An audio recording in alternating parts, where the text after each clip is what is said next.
فوراً چادر سنبھالتی وہ تیزی سے درختوں سے نکل کر سڑک پر آئی تھی اور اسی تیزی سے دور کھڑی کار کی جانب دوڑ لگائی تھی۔ چلو فوراً، فرنٹ سیٹ پر بیٹھتے ہی اس کی جانب دیکھے بغیر اس نے کہا تھا، اور ادھر ادھر دیکھتی گھبراہٹ کے عالم میں چادر میں منہ چھپا کر سیٹ کے نیچے اپنے وجود کو چھپاتے ہوئے وہ بیٹھ گئی تھی۔ گاڑی نے فوراً ٹرن لیا تھا اور جس راستے سے آئی تھی اسی راستے پر بے حد تیزی سے دوڑنے لگی تھی۔ ٹوٹی پھوٹی سڑک کی وجہ سے اسے اچھے خاصے دھچکے لگ رہے تھے۔ فرنٹ سیٹ کے اگلے خالی حصے میں دھان پان وجود کے ہونے کے باوجود خود کو چھپانا بے حد دشوار ثابت ہو رہا تھا، لیکن زبان کو دانتوں تلے دبائے وہ عجیب سے انداز میں اپنے وجود کو ٹیڑھا میڑھا موڑ کر چھپی بیٹھی رہی۔ اس کے حواس جیسے تیز رفتاری کے ساتھ دوڑتی کار کے ساتھ دوڑے چلے جا رہے تھے۔ دل کی کیفیت عجیب سی ہو رہی تھی۔ وہ اس وقت جیسے نہ کچھ دیکھ پا رہی تھی نہ سن پا رہی تھی، بس ایک ہی خوف سوار تھا، اگر وہ لوگ اس کا پیچھا کر رہے ہوں گے یا پھر انہوں نے آگے سے آ کر کار روک دی تو۔ وہ بے حد خوف اور تناؤ کا شکار تھی۔ نہ جانے کتنا وقت گزر گیا تھا اسی حالت میں۔ اوپر ہو کر بیٹھ جاؤ، اب تم خطرے سے باہر ہو، شہر میں داخل ہو گئے ہیں ہم۔ یہ آواز اسے اپنی سماعت کا دھوکہ لگی تھی۔ تبھی اس نے سر اٹھا کر اتنی دیر سے خاموش ڈرائیونگ کرتے ہوئے انسان کی جانب دیکھا تھا اور پھر گویا اسے سانپ سونگھ گیا تھا۔ تم؟ وہ اس انہونی کے لیے قطعی تیار نہیں تھی۔ ایک قیامت اس کی منتظر تھی۔ اس کے وہم و گمان میں بھی نہیں تھا کہ وہ اسے لینے آیا ہے۔ کم از کم وہ اس کا نجات درندہ ہرگز نہیں تھا، بلکہ وہ ایک نئی مصیبت میں گرفتار ہو چکی تھی۔ اس وقت اس نے خود کو کسی چوہے دان میں پھنسے ہوئے محسوس کیا تھا۔ بے بسی عروج پر تھی۔ یار پہلی کلاس سر سعید کی ہے اور وہ کافی سخت مزاج ہے۔ اپیا نے مجھے بہت سے قصے سنائے ہوئے ہیں جب وہ یہاں پڑھتی تھی۔ جویریہ نے نوٹس بورڈ پر کلاسز شیڈیول پڑھتے ہوئے اس کی معلومات میں اضافہ کیا اور وہ بس سر ہلا کر رہ گئی۔ یہ اس کا یونیورسٹی میں پہلا دن تھا۔ وہ MBA میں ماسٹرز کرنے کا خواب لے کر آئی تھی۔ خیر تمہیں کیا لگے گا، تم تو ان کی مستقبل کی ذہین اور چہیتی اسٹوڈنٹ بننے والی ہو۔ وہ محنتی، پراعتماد اور ذہین اسٹوڈنٹس کی بہت قدر کرتے ہیں۔ جویریہ نے اس کی صلاحیتوں کو تسلیم کرتے ہوئے کہا۔ وہ بس مسکرا کر رہ گئی۔ کلاس میں بیٹھے انہیں کچھ ہی وقت گزرا تھا جب سر سعید اپنی بھاری بھرکم وجود کے ساتھ ایک نوجوان کے ساتھ داخل ہوئے۔ وہ ایک دراز قامت اور وجیح سا نوجوان تھا، مگر اس کا حلیہ آج کل کی اس نوجوان نسل سے تعلق رکھتا تھا جو فرسٹریٹڈ ہے اور خود سے بھی خفا اور علم غلم فیشن اپنا کر خود کو نمایاں کیے ہوئے ہے۔ اسے تو کم از کم یہی لگا تھا۔ فرینچ ہیئر کٹ میں قدرے لمبے بال، مضبوط کلائیاں، بہت سے بینڈز میں جکڑی، بائیں کان میں چھوٹا سا ایک نگ کا ٹاپس اور جینز کے نیچے اس کے سرخ شوز۔ توبہ، لڑکے اس رنگ کے شوز پہن کر کتنے چچورے لگتے ہیں۔ اس کے چہرے پر ناگوار سے تاثر ابھرے تھے اور مقابل نے جو بالکل اس کے سامنے بائیں سائیڈ والی کرسی پر بیٹھا تھا اپنے متعلق در آنے والی ہلکی سی ناپسندیدگی بھانپ لی تھی اور قدرے نظرے سے کوڑ کر کندھے اچکاتے اسے دیکھا تھا۔ پروفیسر سعید کے کہنے پر تمام اسٹوڈنٹس اپنا تعارف کروانے لگے تھے اور جب اس کی باری آئی تو وہ بیٹھے بیٹھے ہی چوئنگم چباتا بولا تھا۔ یہ تعارف ان کے لیے ہیں جو آج پہلی دفعہ یونیورسٹی کا منہ دیکھ رہے ہیں۔ مجھے سیفی کہتے ہیں۔ آنرز کا اسٹوڈنٹ ہونے کی وجہ سے میری یہاں پر کافی شہرت ہے۔ میرے متعلق مزید معلومات چند ہی دنوں میں سب کو معلوم ہو جائے گی۔ اس کے خود پسند انداز پر سب نئے اسٹوڈنٹس حیران ہو کر دیکھ رہے تھے، مگر پروفیسر سعید نے اس کو مسکراتے ہوئے بس تنبیہی نظروں سے دیکھا تھا، جن سے سب کو یہ اندازہ ہو گیا تھا کہ یہ انسان کتنا بھی بدتمیز ہو، کم از کم اپنی کسی خوبی کی بنا پر اساتذہ کا پھر بھی چہیتا ضرور ہے۔ اور جب اس کی باری آئی تو وہ پراعتماد انداز میں کھڑے ہوتے ہوئے بولی تھی، مائی نیم از ماہنم بختاور اور میں ایبسلیوٹلی رانگ۔ اس کی بات کاٹ کر سیفی بولا تھا، سر ان کا نام سائنٹیفکلی تو رانگ ہے ہی، سننے میں بھی ناٹ گڈ ساؤنڈ۔ انداز چڑھاتا ہوا تھا اور وہ چڑھ بھی گئی تھی۔ جی وہ کیسے؟ وہ اپنے عزلی اعتماد کے ساتھ کرسی پر بیٹھے چوئنگم چباتے اس نوجوان سے پوچھ بیٹھی تھی۔ اسے وہ بے حد برا لگا تھا، خواہ مخواہ اوور ہو رہا تھا، لیکن اس کا اعتماد اسے مہنگا ہی پڑا تھا۔ کم از کم پہلے دن پوری کلاس کے سامنے اپنا مذاق بنوانا اسے قطعی پسند نہیں آیا تھا۔ دیکھیے مس نم، میرا مطلب مس ماہنم، میری اردو بہت اچھی تو نہیں، لیکن جہاں تک میری معلومات ہے ماہ چاند کو کہتے ہیں اور نم رین ڈراپ کو۔ اگر تو یہ فارسی میں ہے تو یہ مون رین ڈراپ بنتا ہے، اور اگر نیم فارسی میں بولا جائے اور اگر اسے عربی میں بولیں تو نم، جس کا مطلب سلیپ ہوتا ہے، اور اس طرح یہ مون سلیپ آف دا بنتا ہے۔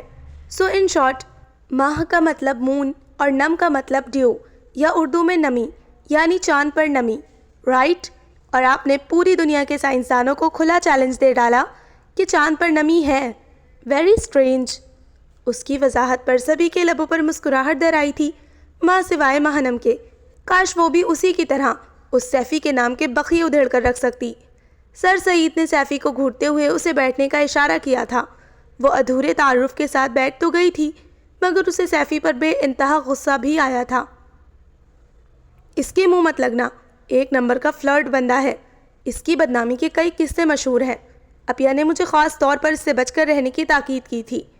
پہلے لڑکیوں سے دوستی کرتا ہے، محبت کا جھوٹا جھانسا دیتا ہے، اور جب وہ اس کی محبت میں اندھی ہو کر ہر حد پار کر جاتی ہیں تو دامن چھڑا کر آگے بڑھ جاتا ہے۔ ایک لڑکی نے تو اس سے شادی کرنے کے لیے خودکشی تک کر ڈالی تھی۔ پہلے اس سے دوستی کی، خوب الو بنایا، اور جب وہ شادی پر اصرار کرنے لگی تو یہ پیچھے ہٹ گیا۔ تب اس نے اس کے نام خط لکھ کر نیند کی گولیاں کھا لیں، لیکن اس پر رتی برابر بھی اثر نہیں ہوا تھا۔ اپیا کی کلاس فیلو تھی وہ، انہوں نے مجھے سختی سے اس کے سائے سے بھی دور رہنے کی ہدایت کی ہے، اور یہی میں تمہیں دوں گی۔ کلاس ختم ہونے پر جویریہ نے کینٹین کی طرف آتے اس کے متعلق بتایا تھا، اور ماہنم تو پہلے ہی دل میں اس لوفر بندے سے دور رہنے کی ٹھان چکی تھی۔ وہ کسی بھی قسم کا اسکینڈل افورڈ نہیں کر سکتی تھی۔ اس کے پاپا کتنی مشکل سے پورے خاندان کی مخالفت مول لے کر اسے پڑھا رہے تھے، وہ یہ بخوبی جانتی تھی، اور وہ ان کے اعتماد کو کسی قیمت پر بھی نہیں کھو سکتی تھی۔ لیکن وہ پروفیسر سعید بھی تو اسے کچھ نہیں کہہ رہے، ورنہ اس کا جو ایٹیٹیوڈ تھا ٹیچر ہو کر وہ کیسے برداشت کر سکتے تھے؟ وہ جویریہ کے آگے اپنی حیرت کا اظہار کیے بغیر نہیں رہ پائی تھی۔ جویریہ اس کے کالج کے زمانے سے اچھی دوست تھی، اور ان دونوں نے اکٹھا یونیورسٹی میں ایڈمیشن لیا تھا۔ جویریہ کی بڑی بہن اپیا بھی اسی ڈپارٹمنٹ سے پڑھ کر گئی تھی، لہٰذا جویریہ کے پاس ان کے توسط سے سبھی معلومات موجود تھی۔ اپیا بتاتی ہیں بہت ذہین اسٹوڈنٹ ہے، اور اس کے فادر بھی بہت ویل آف اور اسٹیبلش بزنس مین ہیں، کافی ڈونیشنز دیتے رہتے ہیں، شاید اسی لیے۔ جویریہ نے مزید بتایا، اور وہ بس کندھے اچکا کر رہ گئی۔ اگلے چند روز تو کلاسز ٹائمنگ سمجھنے اور اٹینڈ کرنے میں گزرے، پروفیسر کے ساتھ تعارف ہوتے ہوئے گزرے۔ ماہنم بہت جلد یونیورسٹی کے ماحول میں ایڈجسٹ کر گئی تھی۔ وہ ایک ذہین اور پر اعتماد لڑکی تھی، اپنے کالج میں بہترین مقررہ رہ چکی تھی۔ وہ یہاں پر پڑھنے آئی تھی، اور بس سبھی کو اس کے لیے دیے انداز سے اندازہ ہو چکا تھا اس کی کسی کے ساتھ کوئی دوستی نہیں تھی، ماں سوائے جویریہ کے، جو بے حد سوشل تھی اور تقریباً پوری کلاس سے دوستی بنا چکی تھی۔ ماہنم کا فارغ وقت زیادہ تر لائبریری میں گزرتا، اسے جویریہ کی طرح گرد و پیش میں بیٹھ کر گپے لگانے یا کینٹین انجوائے کرنے سے غرض نہیں تھی۔ ایسے میں وہ تنہا لائبریری چلی آتی، اور یوں اس کی دوستی کسی سے بھی نہ ہونے کے برابر تھی۔ تم یہاں کیا کر رہے ہو؟ عاصم کہاں ہے؟ وہ کیوں نہیں آیا؟ اور تمہیں کیوں بھیجا؟ یہ سب کیا ہے؟ گھبراتے ہوئے اس نے ایک ہی سانس میں 2-3 سوال کر ڈالے، لیکن جواب ندارت تھا۔ وہ سنجیدہ چہرہ لیے ڈرائیونگ کر رہا تھا۔ میں نے کچھ پوچھا ہے، وہ قدرے چلاتے ہوئے بولی تھی۔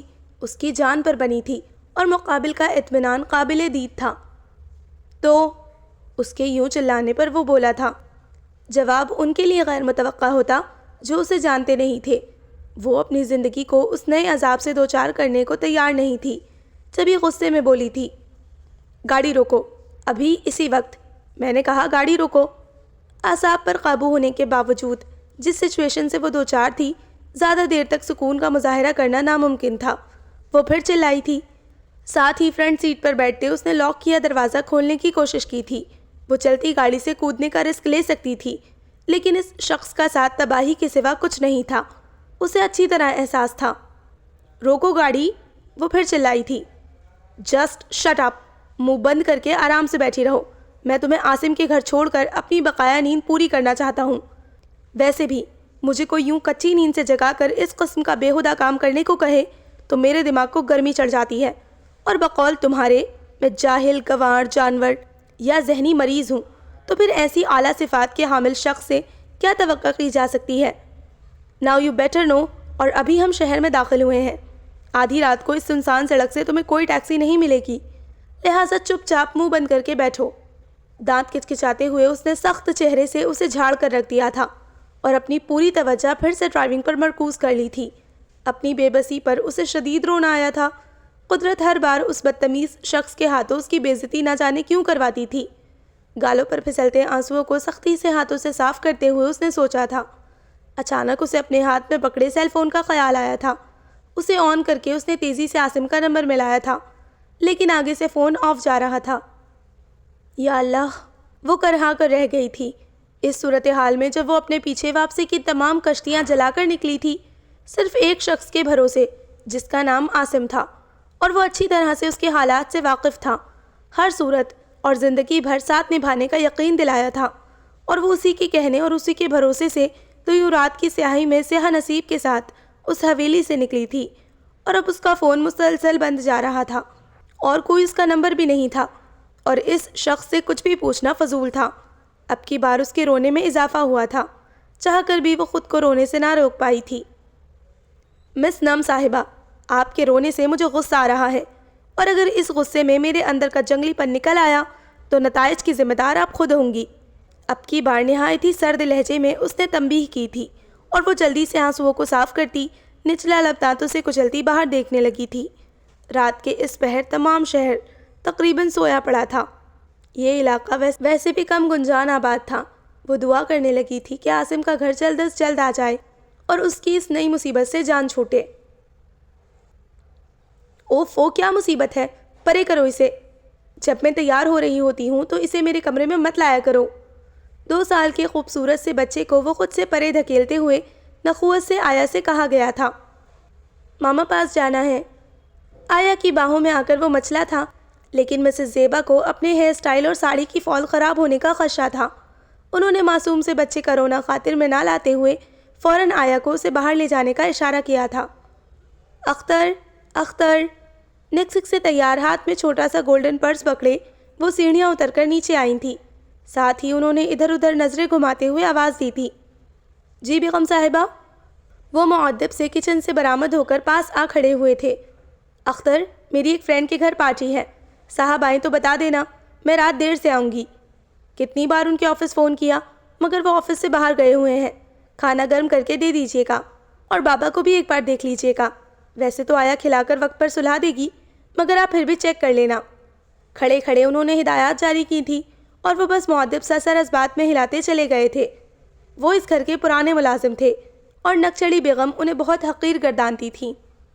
اف توبہ، آج کس پر بجلی بن کر گرنے کا ارادہ ہے؟ اس ساڑی میں تو تم قیامت لگ رہی ہو. کہیں سے نہیں لگتا کہ تم شادی شدہ ہی نہیں، ایک بچے کی ماں بھی ہو. اس کی دوست نے پارٹی میں آتی زیبا سے گلے لگتے ہوئے کہا تھا.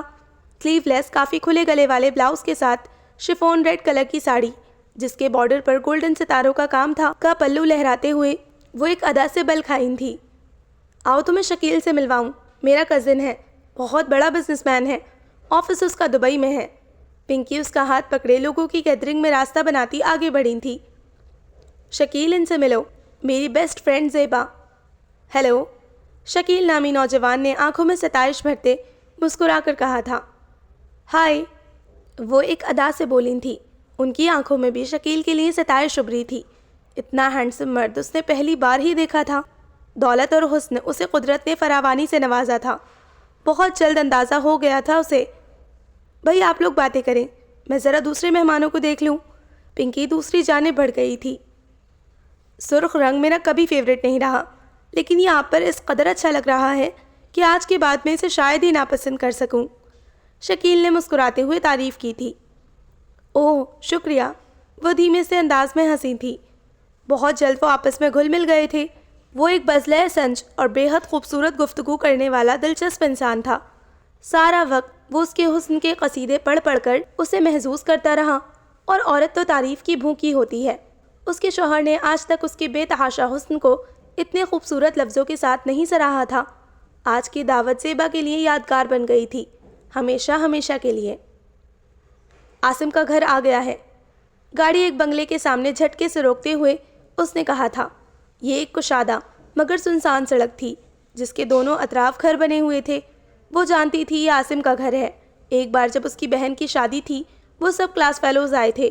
ایک جھٹکے سے اتر کر وہ تقریباً بھاگتی ہوئی گیٹ تک پہنچی تھی اور ڈور بیل بجائی تھی۔ بنگلے پر اندھیرا چھایا ہوا تھا۔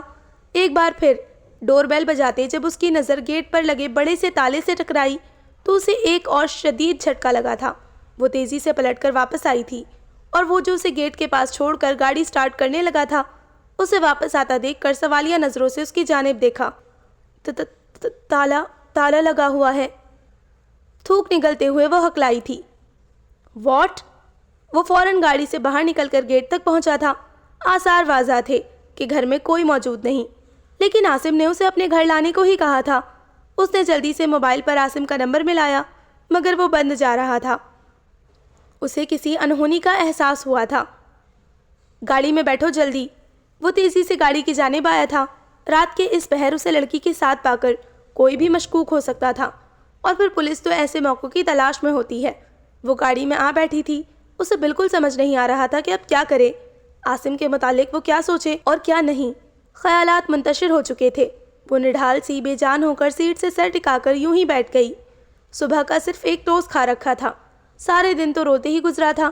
اس نے بے حد کوشش کی تھی کہ اس جال میں نہ پھنسے جو اس کے ارد گرد سازش کے ساتھ بنا گیا تھا، اور وہ اس جال میں پھنسنے سے تو فرار ہو کر بچ گئی تھی، لیکن اب اس نئی افتاد کا کیا کرتی؟ بے بس ہو کر اس نے خود کو حالات کے رحم و کرم پر چھوڑ دیا تھا۔ بیٹا، یونیورسٹی کیسی جا رہی ہے؟ بختاور صاحب نے ماہنم کے ہاتھ کے بنے کیک کی پلیٹ اس سے لیتے ہوئے پوچھا۔ ایک دم فرسٹ کلاس۔ چائے کا کپ ان کے قریب میز پر رکھتے ہوئے وہ بولی تھی۔ وہ اس وقت اپنے چھوٹے سے لان میں شام کی چائے پی رہے تھے۔ کافی دنوں بعد پاپا اس وقت گھر پر موجود تھے، ورنہ کاروبار کے سلسلے میں چند مہینوں سے وہ بہت بزی تھے اور دن رات کا فرق مٹائے ہوئے تھے۔ باپ کا کاروبار فرسٹ کلاس جا رہا ہے، بیٹی کی یونیورسٹی فرسٹ کلاس جا رہی ہے، اور ماں کا انتظار بھی فرسٹ کلاس جا رہا ہے۔ زینب بیگم نے چائے پیتے ہوئے ہلکا سا شکوہ کیا تھا۔ وہ اکیلی گھر میں بور ہو جاتی تھی۔ کام تو وہ نپٹا کر وقت پر فارغ ہو جاتی۔ 3 لوگوں کا کام ہی کتنا تھا۔ ماہنم یونیورسٹی میں آدھا دن گزار کر گھر آ کر بھی اسائنمنٹس یا پڑھائی میں مصروف رہتی۔ آج کل وہ ماما کو زیادہ وقت نہیں دے پا رہی تھی، اسی لیے تنہائی سے وہ خائف تھیں۔ کچھ دن اور ملک کے جو حالات جا رہے ہیں، اس میں چھوٹا موٹا کاروبار چلانا دشوار ہوتا جا رہا ہے۔ کافی دنوں سے پریشان بختاور صاحب نے آخر کار کہا تھا۔ پاپا کوئی پرابلم ہے؟ کرسی پر بیٹھتے ہوئے وہ بولی تھی۔ ارے نہیں بیٹا، جرنل بات کر رہا ہوں۔ بوڑھا ہو گیا ہوں نا، بس تم جلدی سے ماسٹرز کر لو۔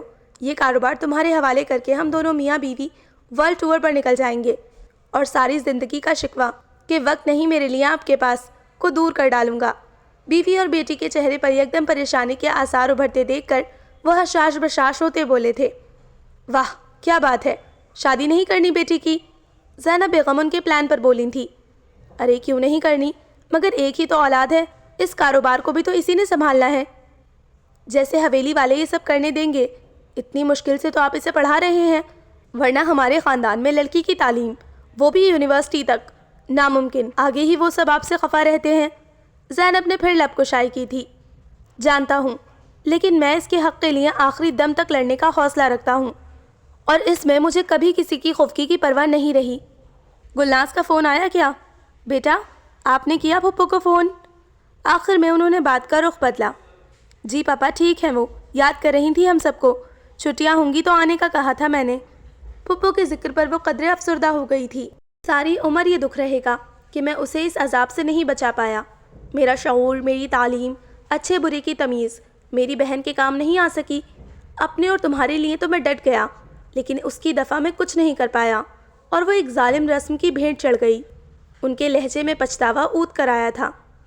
آپ چاہ کر بھی کچھ نہیں کر سکتے تھے، انہوں نے آپ کی غیر موجودگی میں یہ سب اسی لیے کیا تھا۔ زینب نے انہیں تسلی دینا چاہی۔ ماحول ایک دم ہی افسردہ اور بوجھل ہو گیا تھا۔ بختاور جو پہلے ہی کافی پریشان سے تھے، بہن کے ذکر پر دل مزید بوجھل ہو گیا، اور شام ان تینوں کے ساتھ چپ چاپ خاموشی سے ڈھلتی چلی گئی۔ وہ تینوں اپنے ہی خیالات میں گمسم بیٹھے رہ گئے تھے۔ کسی نے تیزی سے پین اس کی جانب بڑھایا تھا، اور اس نے بھی بلا تعامل پکڑ کر پروفیسر ذاکر کا لیکچر نوٹ کرنا شروع کر دیا تھا۔ Thank you. کلاس ختم ہونے پر اس نے بائیں سیٹ پر بیٹھے اسٹوڈنٹ کو پین واپس کرتے ہوئے کہا تھا۔ اچانک اس کے بال پوائنٹ کی سیاہی ختم ہو گئی تھی، جبھی اس نے اپنا پین اسے دیا تھا۔ لائبریری چلیں؟ ابھی سے اس اسائنمنٹ پر کام کرنا شروع کریں گے تو وقت پر دے پائیں گے۔ اس نے پین واپس لیتے ہوئے پوچھا تھا۔ پروفیسر ذاکر نے 3 اسٹوڈنٹس کا گروپ تشکیل دیا تھا، جس میں مہنم، عاصم اور سیفی کا بھی گروپ تھا، جسے سن کر مہنم کافی جزبز ہوئی تھی۔ سر ذاکر کافی سخت مزاج تھے اور اصول پسند بھی۔ کسی بھی غلط بات پر وہ کھڑے کھڑے ہی بے عزتی کر کے رکھ دیتے تھے۔ پھر وہ یہ نہیں دیکھتے تھے کہ مقابل لڑکا ہے یا لڑکی۔ وہ اپنا گروپ چینج کرنے کا بھی نہیں کہہ سکتی تھی۔ عاصم پر اسے کوئی اعتراض نہیں تھا کہ وہ کلاس کا کم گو سلجھا ہوا اچھا اسٹوڈنٹ تھا، مگر سیفی، اس سے وہ جتنا بچتی تھی اتنا ہی اس سے ٹکراؤ ہوتا تھا۔ کلاس میں ان دونوں کے ٹاپک پر بحث ہونا لازمی ہوتا تھا۔ وہ جس ٹاپک پر اتنی محنت سے ریسرچ کر کے ڈسکس کرنے لگتی، وہ کوئی نہ کوئی نقطہ پکڑ کر اسے غلط ثابت کرنے کھڑا ہو جاتا، اور اکثر غلط ثابت کر بھی دیتا۔ وہ اس کی بدتمیز انداز پر خائف ہو جاتی تھی، ورنہ وہ جتنی اچھی مقررہ تھی اسے ہرانا اتنا آسان نہیں ہوتا تھا، مگر اول روز سے اس سے دامن بچا کر چلنے والی پالیسی کی وجہ سے وہ جلدی خاموش ہو جاتی۔ وہ جانتی تھی کہ وہ اسے جان بوجھ کر چڑھاتا ہے اور بولنے پر اکساتا ہے، خواہ مخواہ فری ہونے کی فضول ترکیب ہے، لیکن یہ بھی سچ تھا کہ وہ کافی ذہین تھا۔ جنرل نالج غضب کی تھی اس کی۔ پروفیسر کے لیکچرز اس نے اسے کبھی نوٹ کرتے نہیں دیکھا۔ اس کے باوجود اسائنمنٹس اور پریزنٹیشنز غضب کی ہوتی تھی۔ کبھی لائبریری تک نہیں جاتے دیکھا تھا، لیکن ٹیسٹ میں نمبر اسی کے پورے ہوتے۔ یہاں تک کہ بعض دفعہ کلاس میں وہ پروفیسر سے ایسے سوالات کرتا جن کا جواب وہ ٹھیک طرح سے نہ دے پاتے۔ اسی لیے سر سعید اور خود سر ذاکر ہمیشہ کہا کرتے تھے کہ سیفی کی وجہ سے وہ اپنے لیکچر کی بھرپور تیاری کر کے آتے ہیں، اور اس کی ذہانت کو سراہتے تھے۔ اور ماہنم حیران ہوتی تھی کہ محض ذہانت کی وجہ سے اس کا ایٹیٹیوڈ، بدتمیز خود سر اور لاپرواہ انداز وہ کیسے برداشت کر جاتے ہیں۔ ٹھیک ہے، کتابیں سمیٹ کر وہ مختصر بولی تھی اور عاصم کے ساتھ لائبریری چلی آئی تھی۔ اس نے تو سیفی سے کچھ ڈسکس کرنا تھا اور نہ ہی کسی قسم کی مدد لینی تھی۔ عاصم کا بھی یہی انداز تھا، لہٰذا ان دونوں نے ہی مل کر اسائنمنٹ بنائی۔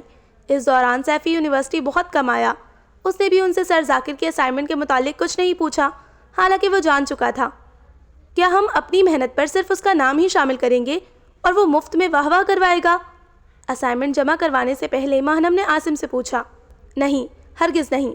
اگر اس نے ہم سے ایک بار بھی اسائنمنٹ کا نہیں پوچھا تو ہم اس کا نام کیوں شامل کریں گے؟ اور یہ اتنا مشکل ٹاپک ہے کہ جب تک 2-3 لوگ مل کر اس پر کام نہ کریں کمپلیٹ ہونے والا نہیں۔ وہ خود ہی پروفیسر ذاکر کو اپنی ایکسکیوز دے دے گا، یہ جیسے اس کی مرضی۔ عاصم کے جواب پر اسے طمانت کا احساس ہوا تھا، لیکن اس وقت انہیں حیرت ہوئی تھی جب سیفی نے اپنی اسائنمنٹ تنہا جمع کروا دی، بلکہ کروا چکا تھا، اور اس کی اسائنمنٹ بہترین قرار پائی تھی۔ ماہنم کو بہت عجیب اور نہ جانے کیوں برا لگا تھا۔ نہایت ہی مغرور انسان۔ لو بھائی زیبا، میں نے کیمرے میں فلم ڈلوا لی ہے، آج شام پارک میں جا کر تمہاری اور اسفند کی خوب تصویریں بناؤں گا۔ نکسک سے تیار ہوتی بیگم سے وہ بولے تھے، او نو ڈارلنگ، آج میری دوست کی برتھ ڈے پارٹی ہے، مجھے وہاں جانا ہے۔ وہ فوراً انکار میں سر ہلاتے ہوئے بولی تھی، لیکن آج جمعہ ہے، میں نے آفس کا کام جلدی نپٹا لیا تھا کہ چھٹی کا دن ہے، بس ایک ضروری کام تھا، وہ کر کے آ گیا۔ سٹاف کو تو جمعے کی چھٹی تھی، انہوں نے بتایا۔ ویل، تم تو جمعے کی بھی چھٹی نہیں کرتے، مجھے کیا معلوم آج جلدی آ جاؤ گے، انہوں نے لاپرواہی سے کندھے اچکاتے ہوئے کہا۔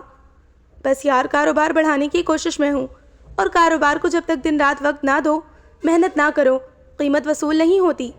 کچھ عرصے سے مصروف رہ کر میں تم دونوں کو پوری توجہ نہیں دے پا رہا، اسی وجہ سے پروگرام بنایا، اور اب کوشش کروں گا کہ ہر جمعہ پوری چھٹی تم لوگوں کے ساتھ منا سکوں۔ بیڈ پر لیٹے انہوں نے اپنے پروگرام سے آگاہ کیا تھا۔ اسفند بھی کافی عرصے سے ہمارے ساتھ آؤٹنگ پر نہیں گیا، اسے ہماری زیادہ توجہ اور وقت کی ضرورت ہے۔ ایک آیا بھلا وہ سب کیسے کر سکتی ہے جو ایک ماں کا فرض ہے؟ مجھے میرا فرض یاد دلانے کی ضرورت نہیں، تمہارے اصرار پر ہی وہ اس دنیا میں آیا ہے، ورنہ میں تو ابھی بچوں کے جھنجھٹ میں پڑنا ہی نہیں چاہتی تھی۔ ساری عمر پڑی ہے، پل رہا ہے وہ، اور اگر تمہیں زیادہ مسئلہ ہے تو دو اس کو ٹائم۔ اتنے عرصے بعد اگر میرا پروگرام بن ہی گیا ہے فنکشن میں جانے کا، تو اسفند نام کی زنجیر ڈالنا چاہ رہے ہو تم؟ نہ جانے تمہاری اس مڈل کلاس سوچ کا میں کیا کروں۔ وہ اچانک ہی چیخ پڑی تھی، لپسٹک کو زور سے ڈریسنگ ٹیبل پر پٹکتے ہوئے وہ بولی تھی، اور وہ اس کا یہ رد عمل دیکھ کر حیران رہ گیا تھا۔ وہ اپنے بچے کا ذکر کس انداز میں کر رہی تھی؟ ماں ہو تم اس کی، انہوں نے احساس دلانا چاہا۔ تو تم بھی تو باپ ہو نا اس کے، جواب دو بدو آیا تھا۔ بیگم صاحبہ، اسفند بابا کو کھانسی زکام سے بخار آیا ہے، کافی بے چین سے ہیں۔ تو مجھے کیوں بتا رہی ہو؟ اس کا باپ ہی یہیں پر ہے، اسے بتاؤ۔ وہ نہایت ہی بدتمیزی کے ساتھ یہ کہتی ہوئی کمرے سے نکلتی چلی گئی تھی اور صاحب اس کی حرکت پر خون کے گھونٹ بھر کر رہ گئے تھے۔ لیکن رات کو ان دونوں کے جھگڑے کی آوازیں بیڈ روم سے باہر نکل کر پورے گھر میں گونج رہی تھیں۔ نوکر اب صاحب اور بیگم کے جھگڑوں کے عادی ہوتے جا رہے تھے، لیکن وہ چھوٹا سا بچہ، وہ کیسے ایڈجسٹ کرتا؟ اس معصوم کو کیسے سمجھایا جا سکتا تھا؟ اختر نے کھانسی سے بے حال بچے کو اپنے گود میں لے کر ٹہلاتے ہوئے افسردگی سے سوچا۔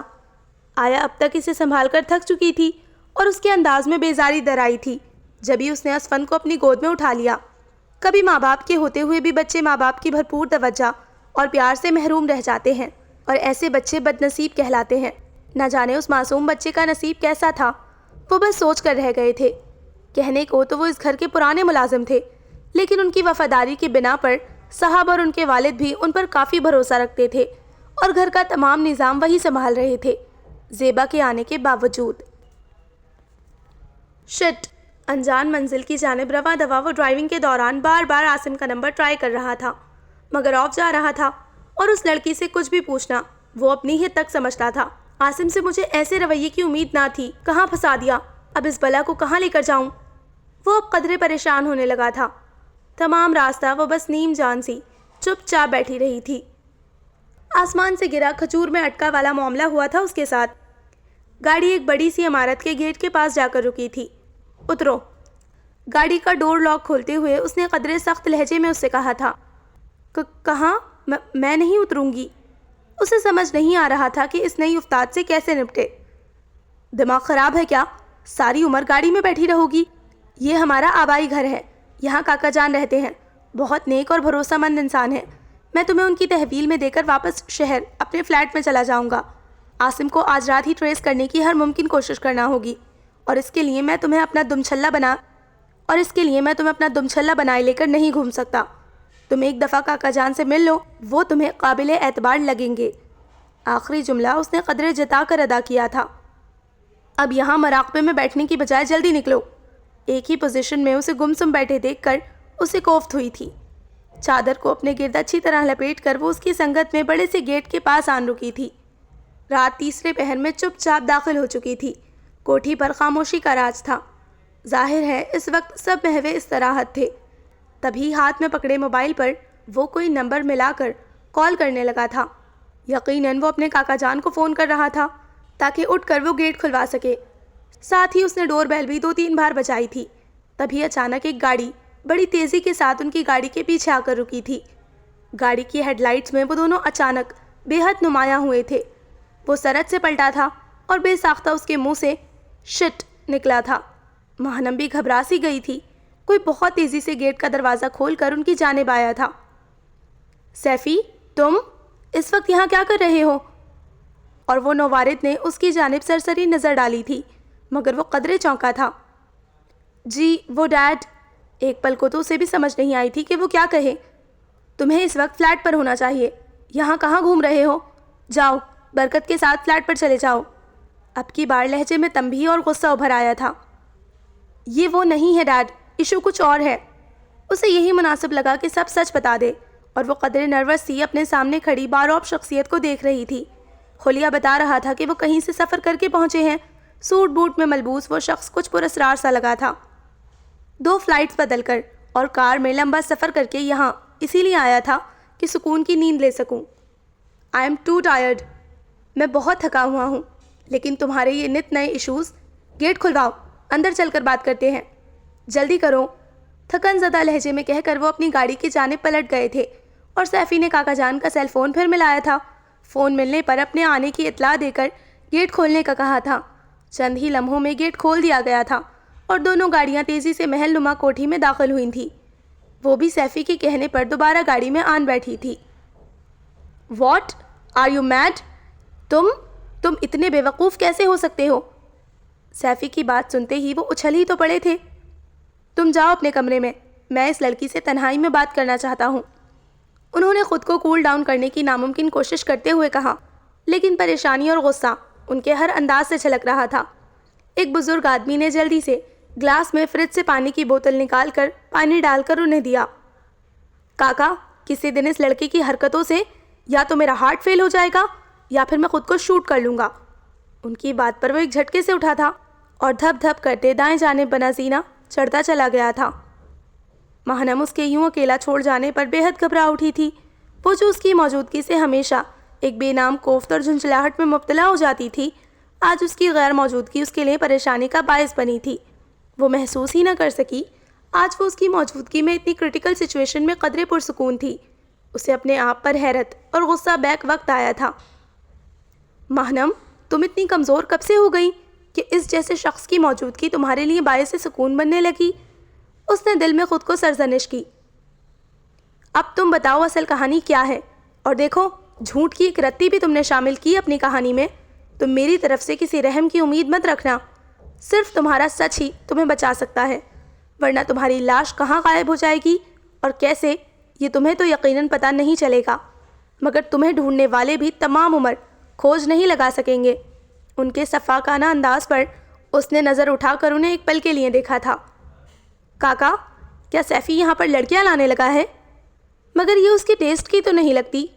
انہوں نے پاس کھڑے مؤدب کاکا سے سوال کیا تھا، اور ان کی بات کا مطلب جان کر سارا خون اس کے چہرے پر جمع ہو گیا تھا۔ رواں رواں سلگ اٹھا تھا۔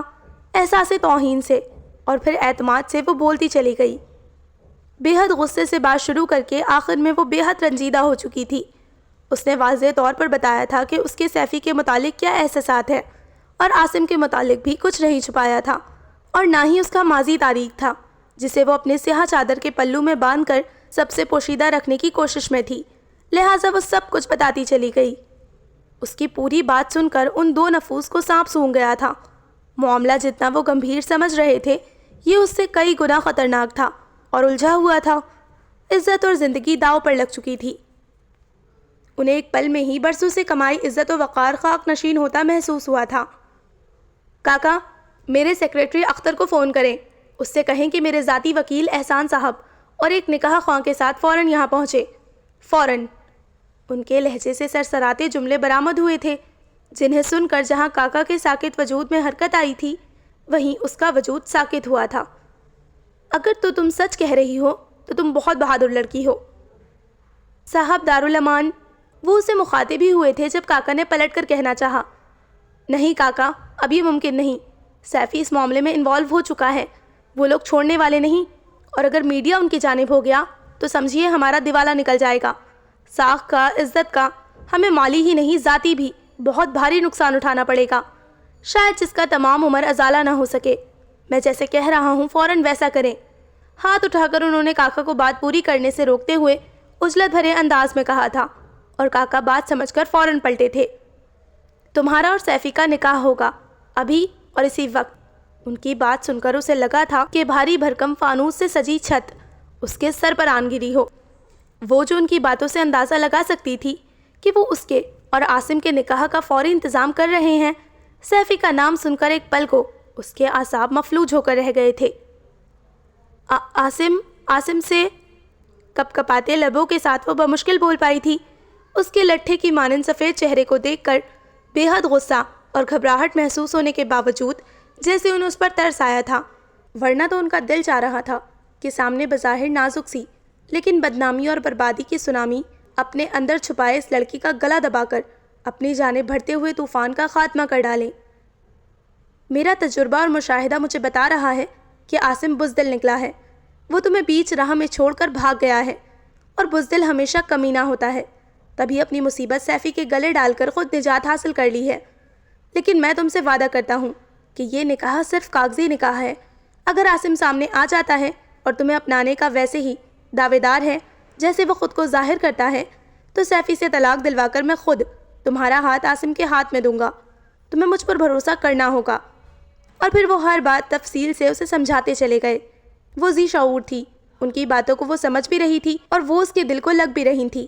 وہ ایک باروب شخصیت کے حامل تھے، لیکن اس وقت ان کا دوستانہ رویہ اس کے اعصاب کو پرسکون رکھے ہوئے تھا، مگر جب نام سیفی کا آتا تو اس کا حلق تک کڑوا ہو جاتا، اور پھر سیفی ان کی بات پر عمل کرتا ہے اور نکاح کو محض کاغذی نکاح ہی رکھتا ہے، اس کی کیا گارنٹی ہے؟ وہ مر کر بھی اس پر بھروسہ نہیں کر سکتی تھی۔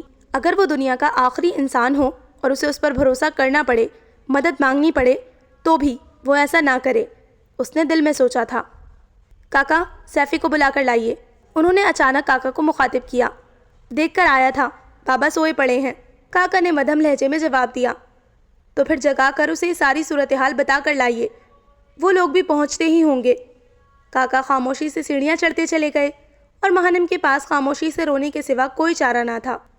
کاکا نے اسے جگاتے ہی ماہنم اور اس کے نکاح کی فوری اطلاع دی تھی۔ گہری نیند میں سے اگر کوئی اسے جگائے تو وہ نہایت ہی چڑچڑا اور بد دماغ ہو جاتا تھا۔ کاکا کو بخوبی اندازہ تھا اس کے متوقع رد عمل کا۔ تن فن کرتا وہ نیچے آیا تھا۔ دماغ ٹھیک ہے آپ سب کا؟ سوچا بھی کیسے آپ نے یہ سب؟ میں زندگی بھر شادی نہیں کروں گا، اور اس سے تو مر کر بھی نہیں۔ اگر یہ دنیا کی آخری لڑکی ہو تو بھی آپ ایسی بیہودہ بات سوچ بھی کیسے سکتے ہیں؟ اور میرے مسئلے میں ٹانگ اڑانے کی ضرورت ہی کیا ہے؟ یہ میری پرابلم ہے، اور آج تک میں نے اپنی ہر پرابلم خود ہی سالو کی ہے۔ آپ سے مدد مانگی ہے کیا؟ جو خدائی فوجدار بن رہے ہیں، یہ عاصم کے لیے بھاگ کر آئی ہے، صبح تک پتہ چل جائے گا اس کا، پھر یہ جانے۔ اور وہ اتنا بدتمیز لہجہ اور اتنا گستاخ انداز، اور آخری جملہ سن کر ماہنم کا غصے سے برا حال ہو گیا تھا۔ دل میں اس کے لیے پہلے سے ناپسندیدگی اور بڑھی تھی۔ So listeners, this was the end of the چاہت کے رنگ ایپیسوڈ نمبر 1۔ انشاءاللہ جلد ملتے ہیں سیکنڈ ایپیسوڈ کے ساتھ، تب تک اپنا خیال رکھیں، دعاؤں میں یاد رکھیں۔ اللہ حافظ۔